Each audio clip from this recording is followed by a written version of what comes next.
வர்ணம் என்ற வார்த்தையை பற்றி ஒரு சிறிய ஆய்வு. வர்ணம் என்ற வார்த்தையை பிரித்தால் வகுப்பு கூட்டல் நிறம் சமன் வர்ணம் என்று வரும். வகுப்பு என்பது பிரிவினையை குறிக்கும்.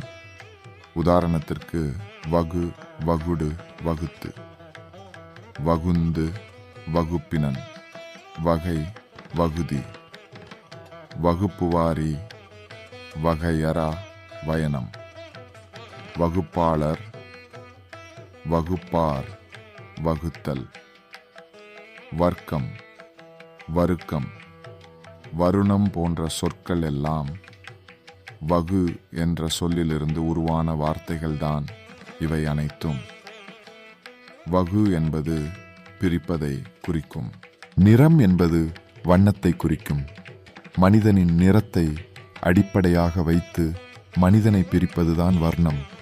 பண்டைய தமிழ்நாட்டில்தான் உலகத்தில் வேறு எங்கும் இல்லாத அளவிற்கு நிறத்தில் வேறுபாடு கொண்ட மனிதர்கள் பெரும்பாலானவர்கள் இங்கு வாழ்ந்தார்கள், இன்னும் வாழ்கிறார்கள்.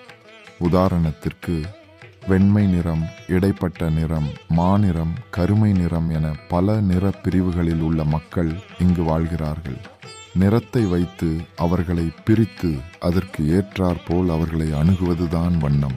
வர்ணம் என்பது எந்த குலத்தையும் குறிக்காது, எந்த சாதியையும் குறிக்காது, பிரிவினையை மட்டும்தான் குறிக்கும்.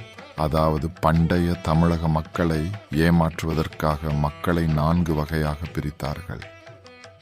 உதாரணத்திற்கு பொருளாதார ரீதியில் உயர்நிலை மக்கள், மேல்தட்டு மக்கள், நடுநிலை மக்கள், கீழ்த்தட்டு மக்கள் என்று வகைப்படுத்தி ஒவ்வொரு நிலையில் இருப்பவர்களையும் எப்படி அணுக வேண்டும், எப்படி ஏமாற்ற வேண்டும் என்று தங்களை உயர்வாக காட்டிக்கொள்ள தமிழர்களை சிறுமைப்படுத்த உருவாக்கப்பட்ட ஏமாற்று கோட்பாடுதான் இந்த வர்ணம்.